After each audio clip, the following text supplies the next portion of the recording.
ബാറക്കമോർ പിതാവിനും പുത്രനും പരിശുദ്ധ റൂഹായിക്കും സ്തുതി ആദ്യം മുതൽ നമ്മുടെ മേൽ തൻ്റെ കരുണയും മനോണും നീക്കുണ്ടായിരിക്കുമാറാകട്ടെ.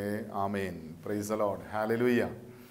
ദൈവ തിരുനാമത്തിന് മഹത്വം ഉണ്ടായിരിക്കട്ടെ. ദൈവത്തിൻ്റെ വലിയ കൃപയാൽ വീണ്ടും ദൈവവചനത്തിൻ്റെ കീഴിലായിരിക്കുവാൻ സ്വർഗത്തിലെ ദൈവം നമുക്ക് ഒരുക്കിയ ഈ നല്ല അവസരത്തിനായി നമുക്ക് ദൈവത്തെ മഹത്വപ്പെടുത്താം.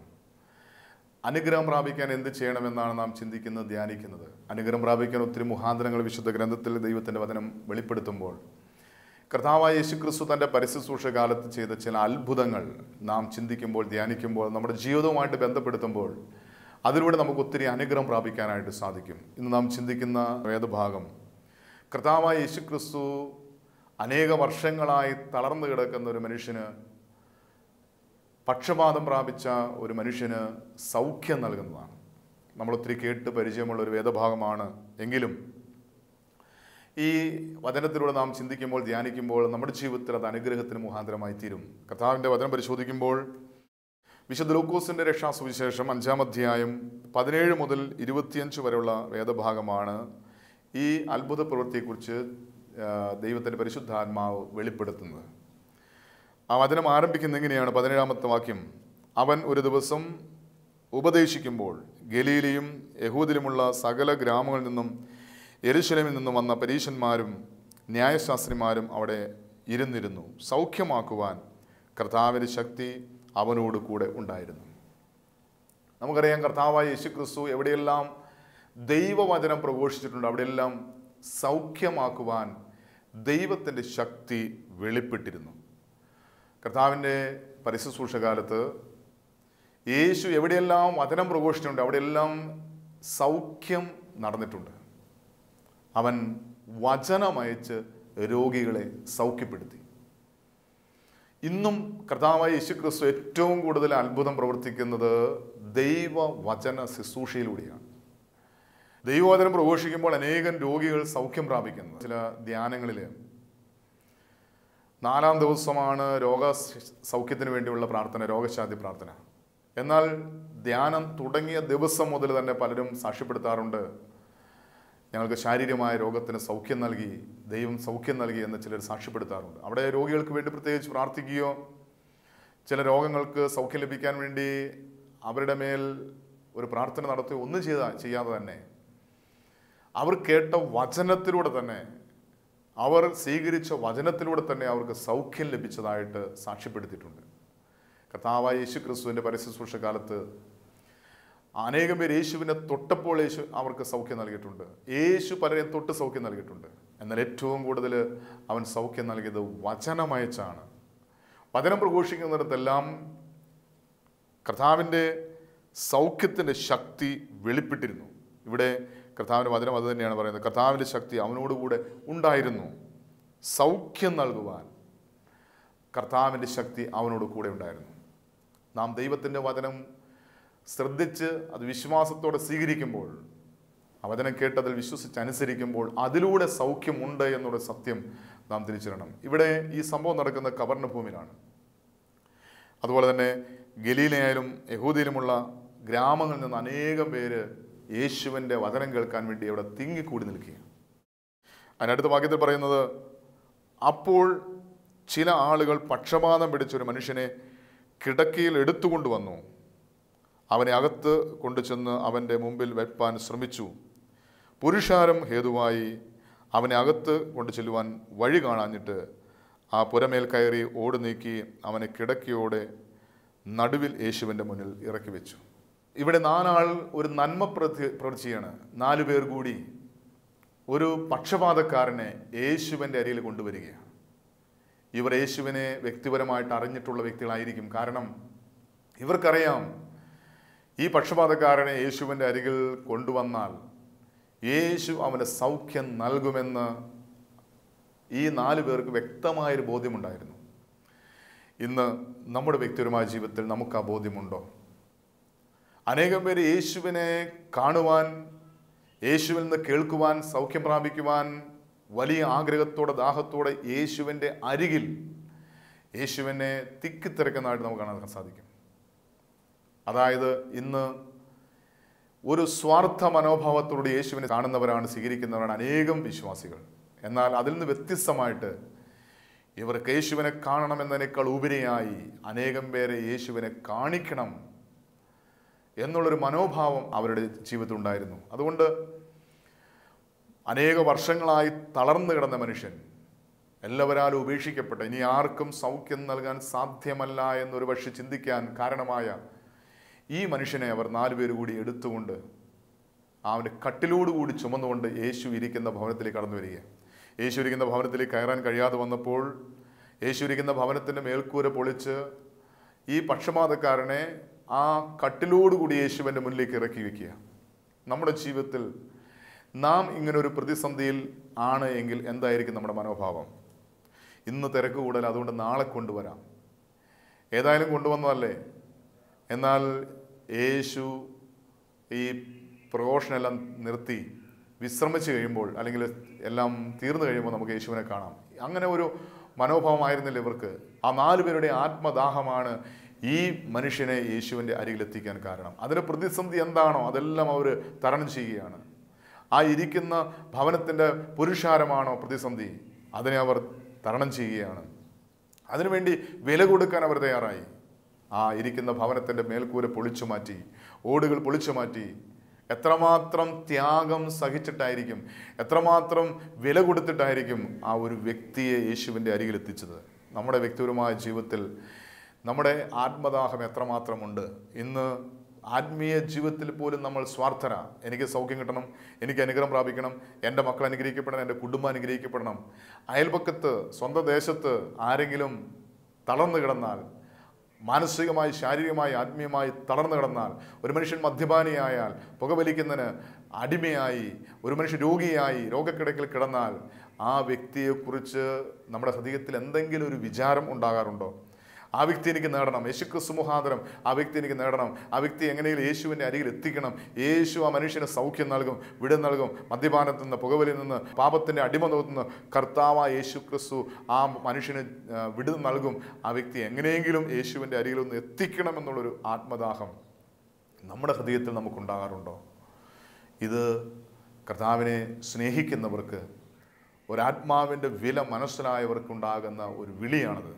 നമുക്ക് നമ്മുടെ ആത്മാവിൻ്റെ വില മനസ്സിലായാൽ മറ്റൊരു വ്യക്തിയുടെ ആത്മാവിൻ്റെ വിലയും നമുക്ക് മനസ്സിലാകാൻ സാധിക്കും. ഈ ലോകം മുഴുവൻ നേടിയാലും ഒരു ജീവനെ, ഒരാത്മാവിനെ നേടുന്നതിനേക്കാൾ വലുതായി ഒന്നുമില്ല എന്ന് കർത്താവിൻ്റെ വചനം, കർത്താവ് യേശുക്രിസ്തു നമ്മളെ പഠിപ്പിക്കുക. അങ്ങനെയാണെങ്കിൽ ജീവൻ്റെ വില മനസ്സിലാക്കിയ, ആത്മാവിൻ്റെ വില മനസ്സിലാക്കിയ വ്യക്തികളാണ് ഈ 4 പേർ എന്ന് നമുക്ക് മനസ്സിലാക്കാൻ സാധിക്കും. ഇതുപോലൊരു ആത്മദാഹം നമ്മുടെ ഉള്ളിൻ്റെ ഉള്ളിൽ ഉണ്ടോ?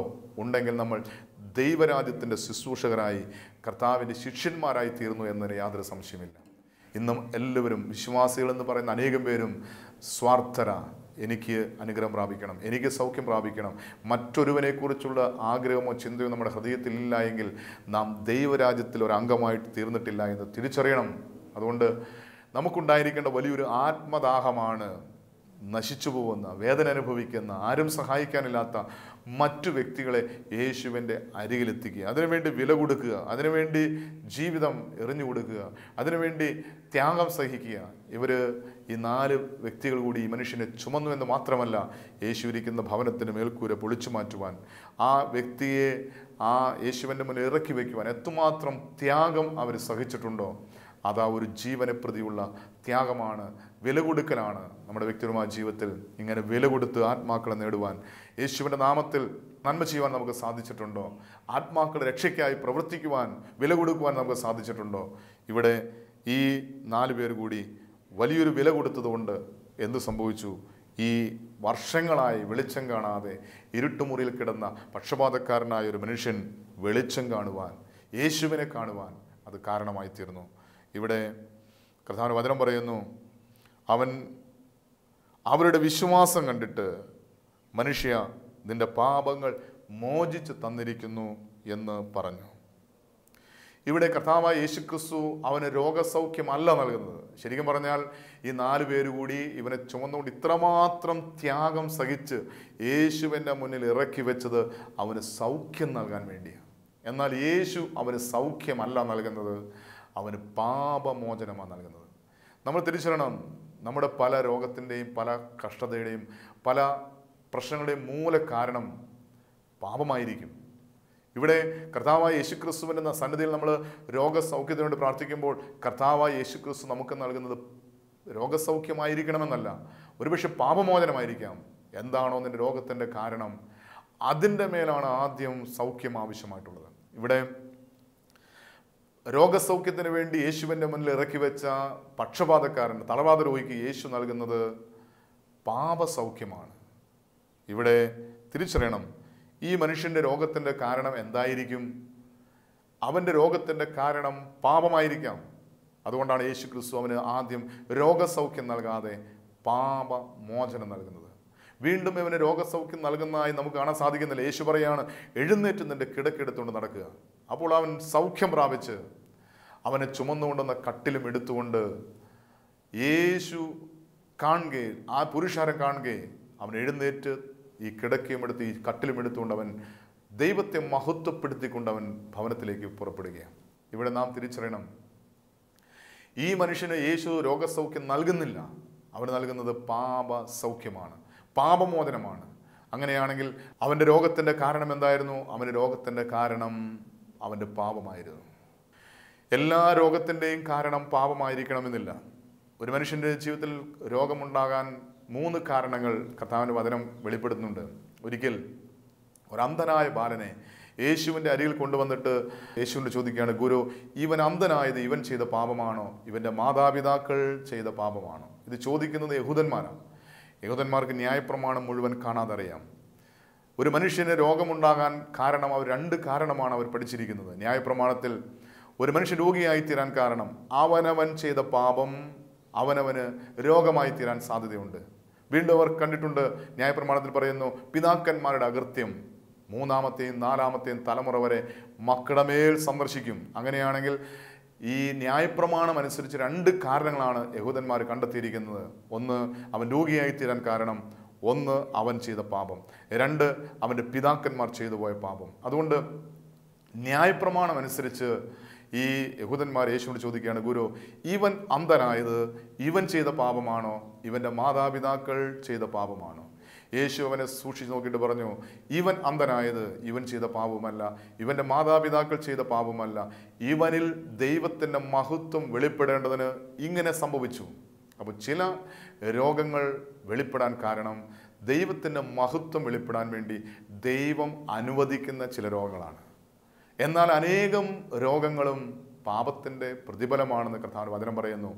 കർത്താവിൻ്റെ വചനം പരിശോധിക്കുമ്പോൾ 119-ാം സങ്കീർത്തനത്തിൽ കർത്താവിൻ്റെ വചനം പറയുന്നു, ചിലർ പാപം ചെയ്ത് രോഗികളായിത്തീരുന്നു. അപ്പോൾ ചിലർ രോഗികളായിത്തീരാൻ കാരണം പാപമാണ്, പാപത്തിൻ്റെ ശമ്പളമാണ് രോഗം, പാപത്തിൻ്റെ പ്രതിഫലമാണ് രോഗമെന്ന് കർത്താവിൻ്റെ വചനം വെളിപ്പെടുത്തുന്നു. അങ്ങനെയാണെങ്കിൽ ഈ മനുഷ്യനിൽ രോഗിയായിത്തീരാൻ കാരണം ഇവൻ്റെ പാപങ്ങളായിരുന്നു. യേശു പറഞ്ഞു, മകനെ, ഞാൻ നിന്റെ പാപങ്ങൾ മോചിച്ച് തന്നിരിക്കുന്നു എന്ന് പറഞ്ഞ നിമിഷം അവന് പാപമോചനവും രോഗസൗഖ്യവും ലഭിച്ചു. എൻ്റെ കഴിഞ്ഞകാല ജീവിതത്തിൽ അനേകം താമസിച്ചുള്ള ധ്യാനങ്ങളിൽ അനേക വ്യക്തികളുടെ ജീവിതത്തിൽ ദൈവം അത്ഭുതം പ്രവർത്തി ഞാൻ കണ്ടിട്ടുണ്ട്. ഏറ്റവും കൂടുതൽ ദൈവം അത്ഭുതം പ്രവർത്തിക്കുന്ന എപ്പോഴെന്ന് ചോദിച്ചാൽ അവരൊരു സത്യകുംഭസാരത്തിലൂടെ പാപങ്ങൾ ഏറ്റുപറഞ്ഞ് പാപമോചനം പ്രാപിക്കുമ്പോഴാണ്. പലരും ചോദിക്കാറുണ്ട്, എന്തുകൊണ്ടാണ് ഈ താമസിച്ചുള്ള ധ്യാനങ്ങളിൽ, ധ്യാന കേന്ദ്രങ്ങളിൽ വലിയ അത്ഭുതങ്ങൾ നടക്കുന്നത്? അവിടെ അനേകം ക്യാൻസർ രോഗികൾ സൗഖ്യം പ്രാപിക്കുന്നു. മരണാസന്ന നിലയിലായ, ഇനി ഏതാനും മണിക്കൂറുകൾ കഴിഞ്ഞാൽ, ഏതാനും ദിവസം കഴിഞ്ഞാൽ മരിക്കുമെന്ന് ഡോക്ടർമാർ വിധി എഴുതിയ രോഗികൾ വർഷങ്ങളായി ജീവിച്ചിരിക്കുന്നു. അനേകം തളവാത രോഗികൾ എഴുന്നേറ്റ് തുള്ളിച്ചാണ് ദൈവത്തെ മഹത്വപ്പെടുത്തുന്നു. മാറാ രോഗമെന്ന ഡോക്ടർമാർ വിധി എഴുതിയ, ഇനി ജീവിതകാലം മുഴുവൻ മരുന്ന് കഴിക്കണമെന്ന് ഡോക്ടർമാർ വിധി എഴുതിയ അനേകം രോഗികൾ സൗഖ്യം പ്രാപിച്ച് ആരോഗ്യത്തോടെ ബലത്തോടെ ജീവിക്കുന്നു. ഇനി ഒരിക്കലും കുഞ്ഞുങ്ങളുണ്ടാകില്ല എന്ന് ഡോക്ടർമാർ വിധി എഴുതിയ 10, 15, 17 വർഷമായിട്ട് കുഞ്ഞുങ്ങളില്ലാത്ത ദമ്പതികൾ ഉദരഫലം ദൈവം ദാനമായി സമ്മാനമായി നൽകി 1, 2, 3 കുഞ്ഞുങ്ങൾക്ക് ജന്മം നൽകുന്നു. എന്തുകൊണ്ടാണ് ഈ താമസിച്ചുള്ള ധ്യാനങ്ങളിൽ, ധ്യാന കേന്ദ്രങ്ങളിൽ ഇത്ര വലിയ അത്ഭുതങ്ങൾ നടക്കുന്നത്? പലരും ചോദിക്കാറുണ്ട്. ഇങ്ങനെ ചോദിക്കുന്ന വ്യക്തിയോട് ഞാൻ തിരിച്ചു ചോദിക്കുന്ന ഒരു ചോദ്യമാണ്, ഒരു ധ്യാന കേന്ദ്രത്തിൽ ഏറ്റവും കൂടുതൽ അത്ഭുതം നടക്കുന്ന സമയം എപ്പോഴാണ്?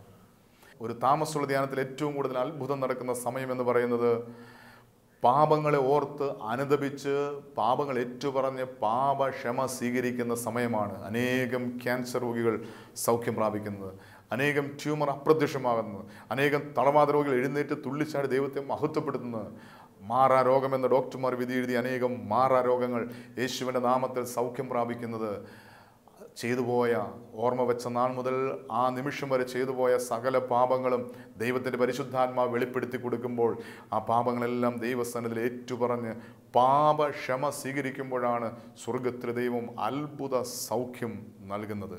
ഇവിടെ അനേക വർഷങ്ങളായി തളർന്നിടക്കുന്ന ഈ മനുഷ്യന്, ഈ തളർവാദ രോഗിക്ക് യേശു സൗഖ്യം നൽകുന്നത് അവൻ്റെ പാപമോചനത്തിലൂടെയാണ്. അങ്ങനെയാണെങ്കിൽ നമ്മുടെ ജീവിതത്തിൽ നാം പരിശോധിക്കണം, ഞാൻ ചെയ്തു പോയ പാപം ഇന്ന് എൻ്റെ ജീവിതത്തിൽ ശാരീരികമായ ചില രോഗത്തിന് കാരണമായിട്ടുണ്ടോ? ഉണ്ടെങ്കിൽ ദൈവസന്നിധിയിൽ അനുദപിച്ച് ദൈവസന്നിധിയിൽ പാപങ്ങൾ ഏറ്റുപറഞ്ഞ് പാപമോചനം പ്രാപിക്കുമ്പോൾ രോഗസൗഖ്യം ലഭിക്കുന്നു. ഇവിടെ ശാസ്ത്രിമാരും പരീശന്മാരും ദൈവദൂഷണം പറയുന്ന ഇവൻ ആർ? ദൈവം ഒരുവനല്ലാതെ പാപങ്ങളെ മോചിക്കാൻ കഴിയുന്നവർ ആർ എന്ന് ചിന്തിച്ചു തുടങ്ങി. യേശു അവരുടെ ചിന്തകളെ അറിഞ്ഞുകൊണ്ട് അവരോട് ചോദിക്കുകയാണ്, നിങ്ങൾ ഹൃദയത്തിൽ ചിന്തിക്കുന്ന എന്ത്? നിന്റെ പാപങ്ങൾ മോചിച്ചു തന്നിരിക്കുന്നു എന്ന് പറയുന്നതോ എഴുന്നേറ്റ് നടക്ക എന്ന് പറയുന്നതോ ഏതാകുന്നു എളുപ്പം എന്ന് ചോദിച്ചു. എന്നിട്ട് യേശു അടുത്ത വാക്ക് പറയാണ്, എങ്കിലും ഭൂമിയിൽ പാപങ്ങളെ മോചിക്കുവാൻ മനുഷ്യപുത്രന് അധികാരമുണ്ട് എന്ന് നിങ്ങൾ അറിയേണ്ടതിന് അവൻ പക്ഷപാതക്കാരനോട് എഴുന്നേറ്റ് നിന്റെ കിടക്കെടുത്തുകൊണ്ട് വീട്ടിലേക്ക് പോക എന്ന് ഞാൻ നിന്നോട് പറയുന്നു എന്ന് പറഞ്ഞു. യേശു അധികാരത്തോടെ പറയുകയാണ്, എഴുന്നേറ്റ് നിന്റെ കിടക്കെടുത്ത് നടക്കുക, പാപങ്ങൾ മോചിക്കാൻ. അതിനെ പറയുകയാണ്, എങ്കിലും ഭൂമിയിൽ പാപങ്ങളെ മോചിക്കാൻ മനുഷ്യപുത്രന് അധികാരമുണ്ട് എന്ന് നിങ്ങൾ അറിയേണ്ടതിന് അവൻ പക്ഷപാതക്കാരനോട് പറയുകയാണ്, എഴുന്നേറ്റ് നിന്റെ കിടക്കെടുത്തുകൊണ്ട് നടക്കുക. യേശു പാപങ്ങളെ മോചിക്കാൻ അധികാരമുള്ളവനാണ്. അതിൻ്റെ അർത്ഥം എന്താണ്? പാപങ്ങളെ മോചിക്കാൻ ഒരുവന് മാത്രമേ ലോകത്തിൽ അധികാരമുള്ളൂ, അത് ദൈവത്തിന് മാത്രമാണ്. ഇന്ന് ലോകത്തിൽ അനേകം ദൈവങ്ങൾ അവതരിച്ചിട്ടുണ്ട്. കോടിക്കണക്കിന് 33 കോടി ദൈവങ്ങളെ ആരാധിക്കുന്ന സേവിക്കുന്ന ലോകത്തിലാണ് നമ്മൾ ജീവിക്കുന്നത്. എന്നാൽ തിരിച്ചറിയുക, മനുഷ്യൻ്റെ പാപങ്ങളിൽ നിന്ന് രക്ഷിക്കാൻ കഴിയുന്ന, പാപമോചനം നൽകാൻ കഴിയുന്ന ഒരേ ഒരു ദൈവം, അത് കർത്താവായ യേശു ക്രിസ്തു മാത്രമാണ് എന്ന് ദൈവത്തിൻ്റെ വചനം വ്യക്തമായി വെളിപ്പെടുത്തുകയാണ്. വചനം പറയുകയാണ്, എങ്കിലും ഭൂമിയിൽ പാപങ്ങളെ മോചിപ്പിക്കുവാൻ മനുഷ്യപുത്രന് അധികാരമുണ്ട് എന്ന് അറിയേണ്ടതിന് അവൻ പക്ഷപാതക്കാരനോട് പറയുകയാണ്, ഇതിൻ്റെ കിടക്കെടുത്തുകൊണ്ട് നീ വീട്ടിലേക്ക് പോകാം. ഇവിടെ യേശു താൻ ദൈവമാണെന്ന് പ്രഖ്യാപിക്കുന്ന ഒരു ഭാഗമാണ്. ഇന്ന് ആർക്കാണ് വൈദ്യനെ ആവശ്യം? രോഗികൾക്കാണ് വൈദ്യനെ ആവശ്യം. അങ്ങനെയാണെങ്കിൽ ആർക്കാണ് പരിശുദ്ധനായ ദൈവത്തെ ആവശ്യം? പാപികൾക്കാണ്. നമ്മുടെ വ്യക്തിപരമായ ജീവിതത്തിൽ നാം പാപിയാണെന്ന് തിരിച്ചറിഞ്ഞ് യേശുവിനെ ദൈവമായി അംഗീകരിച്ചുകൊണ്ട്, യേശുവിൻ്റെ ദൈവമാണെന്ന് വിശ്വസിച്ചുകൊണ്ട് അംഗീകരിച്ചുകൊണ്ട് ആ യേശുവിനെ ആര് ആശ്രയിക്കുന്നോ ആ വ്യക്തിക്ക് പാപമോചനമുണ്ട്. പാപമോചനത്തിലൂടെ രോഗസൗഖ്യമുണ്ട്. അങ്ങനെയാണെങ്കിൽ രോഗികളായിരിക്കുന്ന ആരെങ്കിലും, സൗഖ്യം പ്രാപിക്കാൻ ആഗ്രഹിക്കുന്ന ആരെങ്കിലും ഈ സ്വരം കേൾക്കുന്നുണ്ടെങ്കിൽ തിരിച്ചറിയുക, എൻ്റെ പാപമാണ് എൻ്റെ രോഗത്തിന് കാരണമെങ്കിൽ എനിക്ക് പാപമോചനം നൽകാൻ കഴിയുന്ന ഏക സത്യ നിത്യ ദൈവം അത് കർത്താവായ യേശു ക്രിസ്തുവാണെന്ന് തിരിച്ചറിയുക.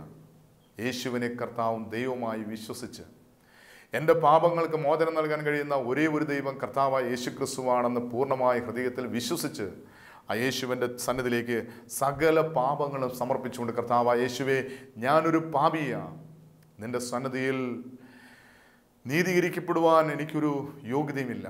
കർത്താവേ, എൻ്റെ പാപങ്ങൾ നിൻ്റെ കരങ്ങളിലേക്ക് സമർപ്പിക്കുക.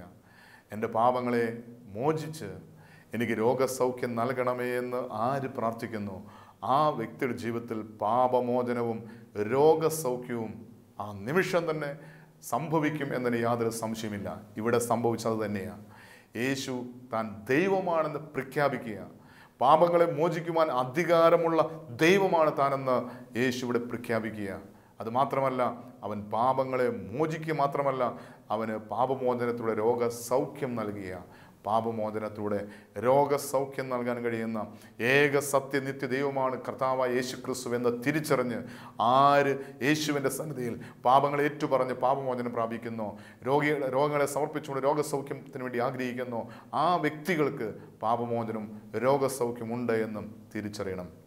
ഇവിടെ യേശു വലിയൊരു അത്ഭുതമാണ് ചെയ്യുന്നത്.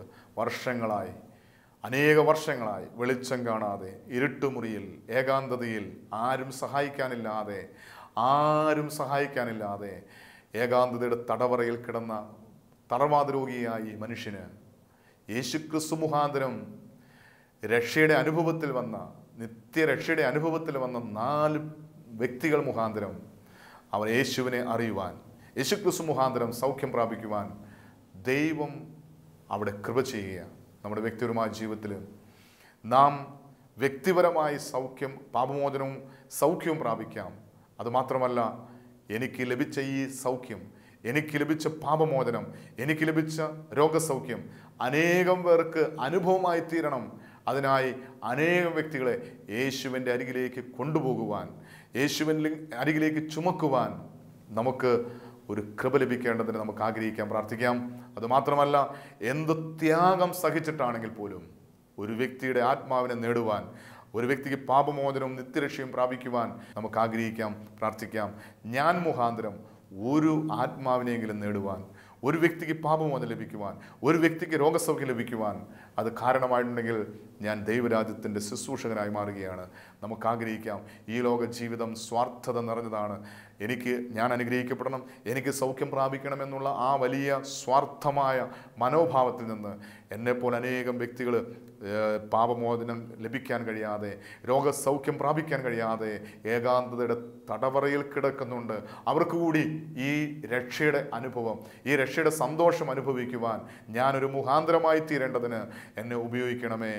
ആ വലിയൊരു മനോഭാവത്തോടെ നമുക്ക് നമ്മളെ തന്നെ ദൈവസന്നിധിയിൽ സമർപ്പിച്ചുകൊണ്ട് ഈ സ്വരം കേൾക്കുന്ന ആരെങ്കിലും രോഗത്തിൻ്റെ ബന്ധനത്തിൽ, മാനസികമായി ശാരീരികമായി തകർന്ന അവസ്ഥയിൽ കിടക്കുന്നുണ്ടെങ്കിൽ ഒരു നിമിഷം ചിന്തിക്കുക, ഞാൻ എൻ്റെ പാപത്തിൻ്റെ അനന്തരഫലമായിട്ടാണോ ഈ രോഗത്തിന് കാരണമായി തീർന്ന് എനിക്കറിയില്ല. യേശുവേ, എൻ്റെ പാപങ്ങൾ മോചിച്ച് എനിക്ക് രോഗസൗഖ്യം നൽകണമേ, മാനസികമായി ശാരീരികമായി എനിക്ക് സൗഖ്യം നൽകണമേ എന്ന് നമുക്ക് ആഗ്രഹത്തോടെ പ്രാർത്ഥിക്കാം, കണ്ണടയ്ക്കാം. പരിശുദ്ധനായ ഞങ്ങളുടെ നല്ല ദൈവമേ, ഈ അനുഗ്രഹിക്കപ്പെട്ട സമയത്തിനായി നന്ദി പറയുന്ന കർത്താവേ, 4 ആൾ കൂടി കർത്താവെ ഒരു തളർന്നു കിടക്കുന്ന ഒരു മനുഷ്യനെ നിൻ്റെ അരികിൽ കൊണ്ടുവന്നപ്പോൾ അവന് പാപമോചനവും രോഗസൗഖ്യം നൽകിയെന്ന് അവിടുത്തെ വചനത്തിൽ ഞങ്ങൾ ധ്യാനിച്ചു. കർത്താവെ, ഞങ്ങളിൽ അനേകം പേര് പാപത്തിൻ്റെ ബന്ധനത്തിലാണ്.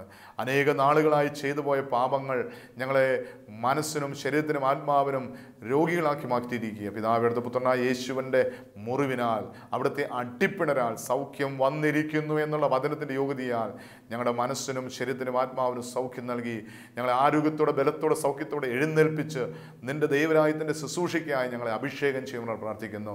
കർത്താവെ, പാപബന്ധനത്തിൽ കിടക്കുന്ന, രോഗബന്ധനത്തിൽ കിടക്കുന്ന അനേകം വ്യക്തികളെ കണ്ടെത്തി അവരെ ചുമന്നുകൊണ്ട് നിന്റെ അരികിലെത്തിക്കുവാൻ, കർത്താവായ യേശുക്രിസ്തു മുഖാന്തരം പാപമോചനവും രോഗസൗഖ്യവും നിത്യരക്ഷയും പ്രാപിക്കുവാൻ, അനേകം പേർക്ക് നിത്യജീവൻ്റെ അവകാശം ലഭിക്കുവാൻ ഞങ്ങൾ മുഖാന്തരമായി തീരേണ്ടതിന്, ആ ശുശ്രൂഷയ്ക്കായി വിളിക്കപ്പെടേണ്ടതിന് ഈ സ്വരം കേൾക്കുന്ന എല്ലാവരും നിന്റെ കരങ്ങളിലേക്ക് സമർപ്പിച്ചുകൊണ്ട് പ്രാർത്ഥിക്കുന്നു.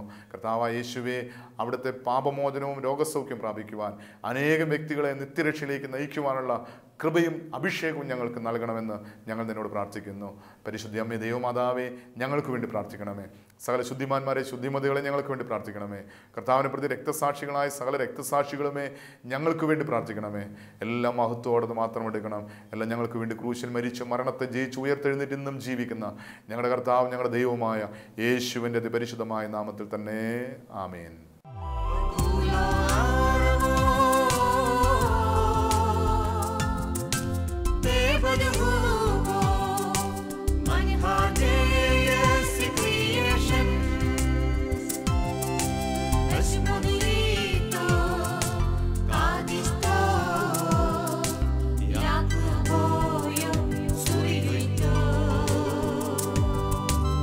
Somebody